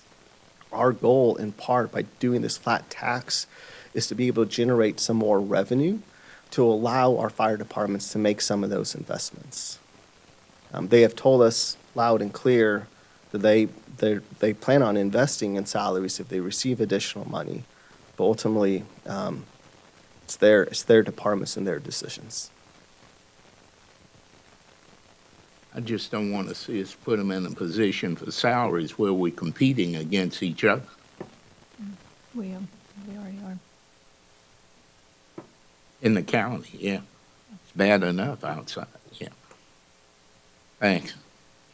To that point, it is my understanding that departments are already in, I hate to say competition, but competing with each other for those salaries, even if they're $1 higher. So this should help to level some of that out. I mean, every time I see what that starting pay is, it's atrocious. And so I want to, but these are life-saving jobs. I mean, these are hard, dangerous jobs. And to ask somebody to start that job at $15 an hour just is unconscionable to me. So I want to say I appreciate the work of the chiefs and your boards to address the basic service standards, come to agreements, and also address the pay.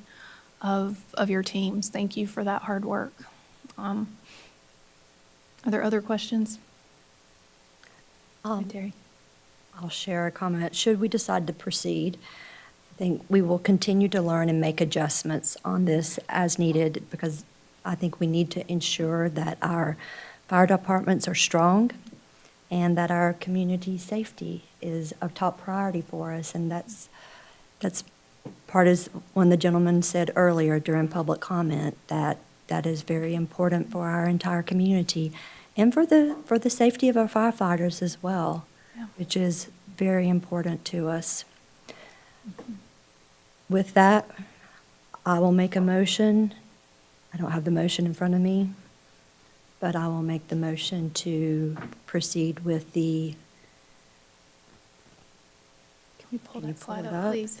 Yeah, can we pull that Hold slide on, up? I think that you could, the motion could be, a suggestion would be a move to consolidate the existing tax districts or the existing fire protection service districts into one fire protection service district. We have the motion on the slide. Yeah, You wanna bring up the slide? I'm happy to read it. I've got it pulled up. The board has requested to adopt the resolution consolidating the 20 fire protection and ambulance and rescue service districts into one fire protection and ambulance and rescue service district. There we go. Go ahead, Commissioner Wells. Okay. So, yes, so motion to approve regarding the adoption of the Unified Fire Service Protection District Tax. Do we have a second? As a point of order, if we were to table, I was curious, do we have time to continue to work on this excuse me, do we have time to continue to work on this proposal, or will that put us up against a difficulty with the budgeting? I think we need a second before we have further questions and discussions. So,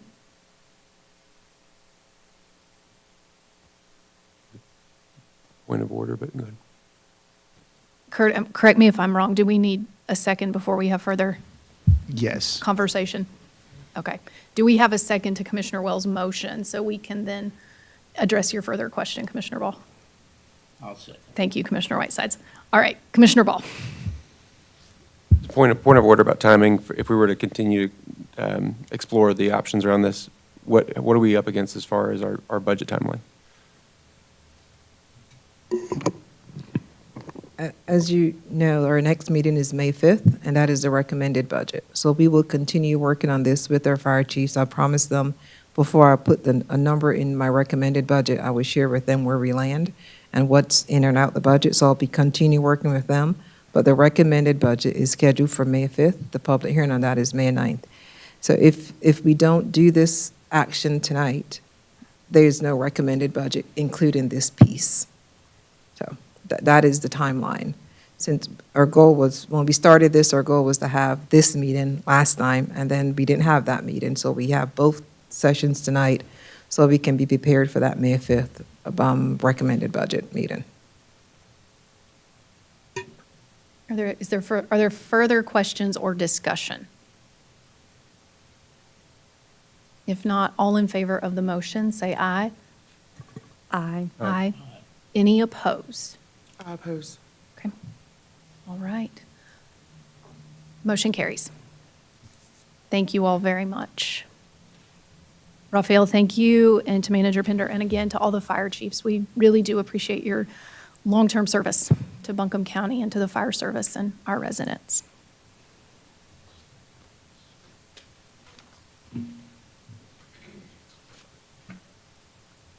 We do not have any old news or old business this evening. Old business, we do have several items of new business. And let's see, our first, we have our Asheville Regional Housing Consortium member update, and Jonathan Jones has the presentation for us.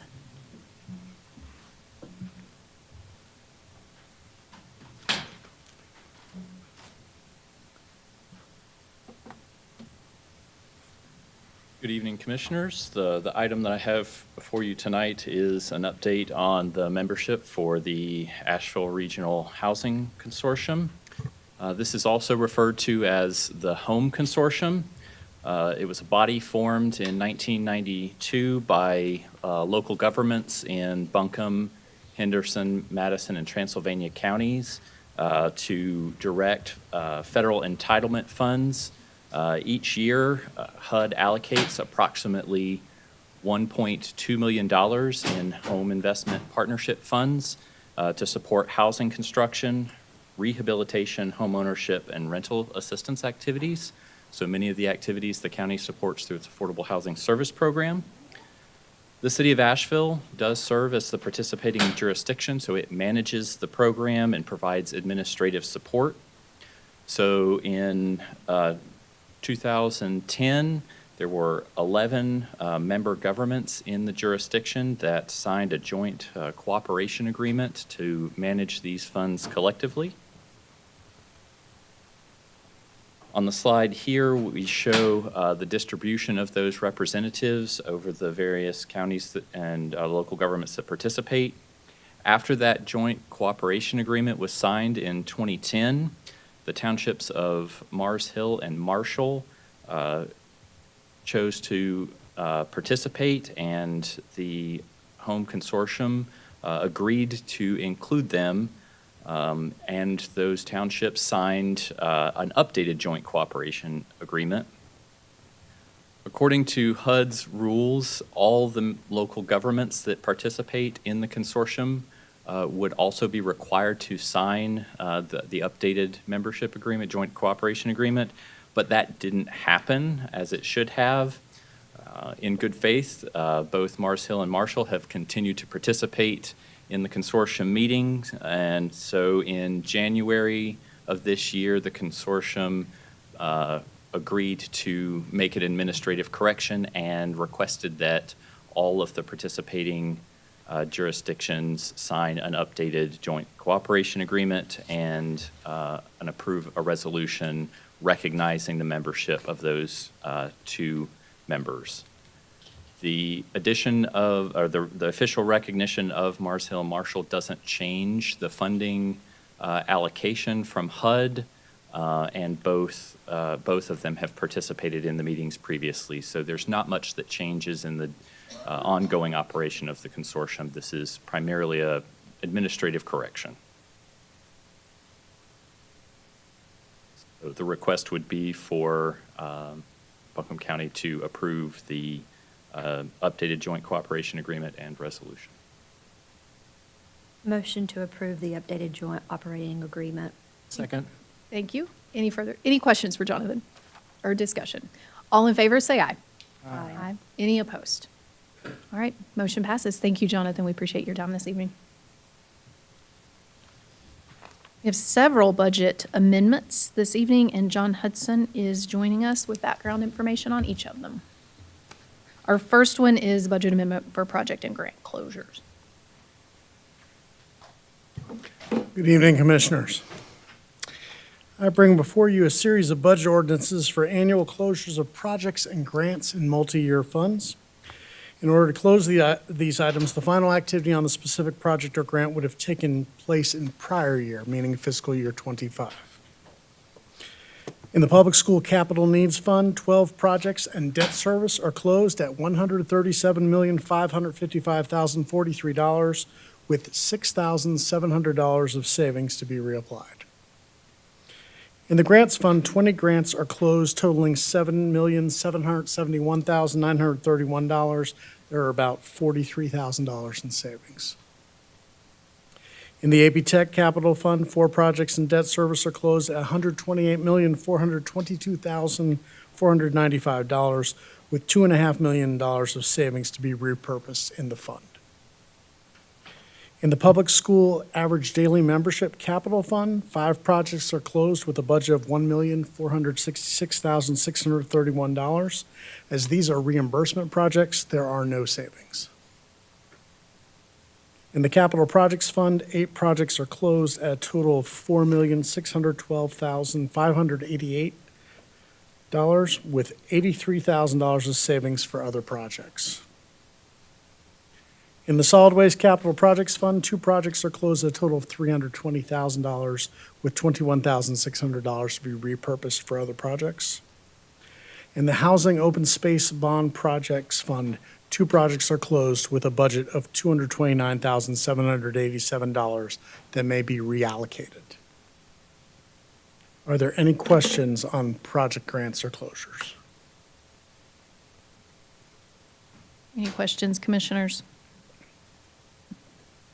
If not, do we have a motion to approve all of these together? So moved. Oh, second. Thank you, Commissioner Horton. Thank you, Commissioner Moore. All in favor, say aye. Aye. Any opposed? Budget amendment passes. Thank you, John. We'll move to our next one, which is the Hazard Mitigation Grant Subrecipient Management Funds. So this budget amendment receives $956,960 of hazard mitigation grant funds from FEMA for administration of the program to acquire and demolish residential structures and create green space. This is for groups 1 and 2. Are there any questions about this item? Any questions, commissioners? Motion to approve. Thank you, Commissioner Moore. Second, Commissioner Horton. All in favor, say aye. Any opposed? Budget amendment passes. Our next budget amendment is for FEMA reimbursement. This budget amendment receives $481,413 of FEMA funding to reimburse Trinity Baptist Church for costs associated with sheltering during Tropical Storm Helene. This is the last of our pass-through emergency projects for FEMA reimbursement. Any questions, commissioners? Motion to approve. Second. Thank you, Commissioner Ball. All in favor, say aye. Aye. Any opposed? Budget amendment passes. We have a budget amendment for reimbursement revenue for USAR. This budget amendment realizes $424,184 of FEMA reimbursement for costs related to deployment of the Urban Search and Rescue Task Force 2 efforts during Tropical Storm Helene. Skyland Fire Department will be reimbursed $39,485, and West Buncombe Fire Department will be reimbursed $182,745. An additional $201,954 will reimburse the county for emergency services personnel costs. Any questions? Do we have a motion? Thank you, Commissioner Whitesides. Second. Thank you, Commissioner Ball. All in favor, say aye. Aye. Any opposed? Budget amendment passes. And one more budget amendment to utilize contingency for unplanned expenses. So this budget amendment requests use of the annual budgeted contingency for the following purposes. $61,000 for the costs of the Unified Fire Tax District mailer. $190,632 for costs related to rental of shelter generators during adverse winter weather.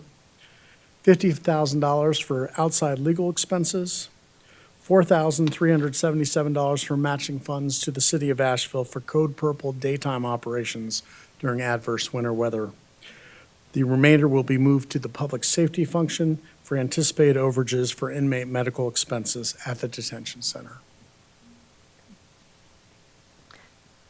Motion to approve. Thank you, Commissioner Wells. Thank you, Commissioner Horton. All in favor, say aye. Aye. Aye. Any opposed? Budget amendment passes. Thank you, John. Thank you. Appreciate it this evening. Our last item of new business, we added at the beginning of our meeting, and I'm going to turn the floor over to Commissioner Ball with the roadless rule resolution. Thank you, Chair.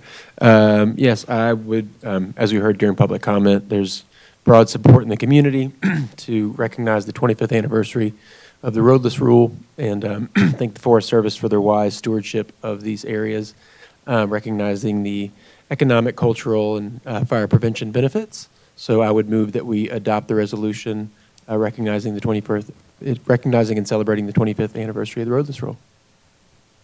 We have a motion on the floor. Thank you, Commissioner Whitesides. Any discussion? All right, all in favor, say aye. Aye. Any opposed? All right, roadless rule resolution passes, and thank you for your work on that, Commissioner Ball. Thank you. All right, we still have a few other items to go this evening. We're almost there. We do have board appointments to make this evening.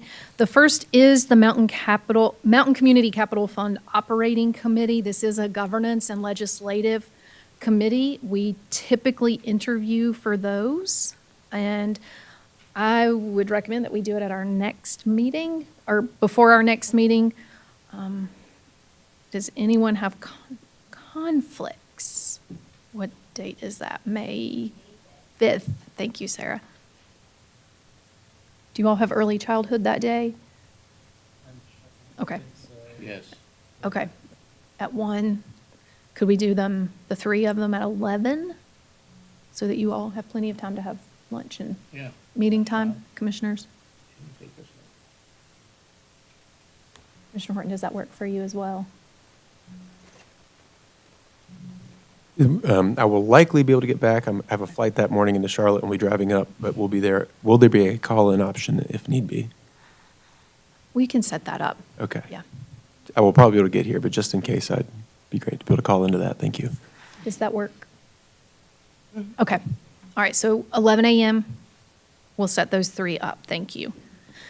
The audit committee met this morning, and we did have a vacancy for another elected official, and the audit committee did recommend Jennifer Young, who is a newly elected Weaverville Town Council member. Jennifer has expressed her interest and desire to serve, and so we do need someone to officially approve Jennifer Young to serve on the audit committee. Motion to appoint Jennifer Young to the audit committee. Thank you. Do we have a second? Second. Thank you, Commissioner Whitesides. All in favor, say aye. Aye. Aye. All right, Jennifer has been appointed, and she is ready to go.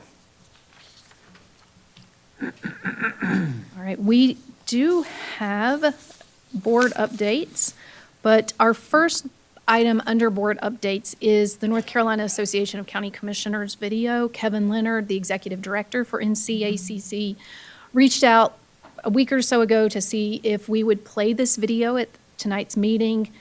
And what we'll see over the next 2.5 minutes is NCACC President Nelson recapping the North Carolina Communities Care Forum that was held in Wake County last Friday, and also highlights the importance of county advocacy days held in Raleigh on June 9th and 10th. And I do believe we have several commissioners who have signed up to attend those days. So if our folks are ready, we'll watch that brief video.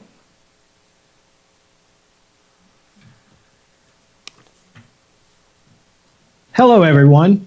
Thank you for joining us for the NC County's Care Forum on Rural Health Care on March the 27th. We are grateful that you took the time to be a part of such an important conversation for our communities. Throughout the afternoon, we heard valuable insights from North Carolina healthcare leaders from the North Carolina Department of Health and Human Services, ECU Health, representatives from a local health department, as well as our partner from Carolina Demography, Dr. Nathan Dollar. Together, these voices helped highlight both the challenges and the opportunities facing rural health care in our state. Whether during the panel or small group discussions, the attendees' perspectives and experiences are what make these forums meaningful and impactful.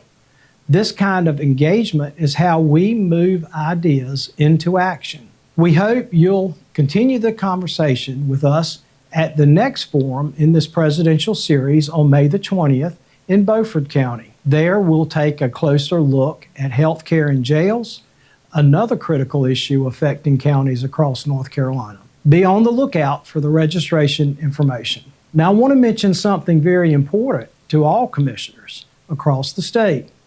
I highly encourage you to stay engaged on key policy discussions happening at the General Assembly, especially the House and Senate committees on property tax. These conversations will have significant impacts for our counties as well as the people that we serve. So please plan to join us in the state capitol for County Advocacy Days on June the 9th and 10th, an important opportunity for us to connect directly with our legislators and ensure that county voices are heard. Thank you again for your leadership, your collaboration, and your commitment to strengthening the health of our communities. We look forward to seeing you again soon.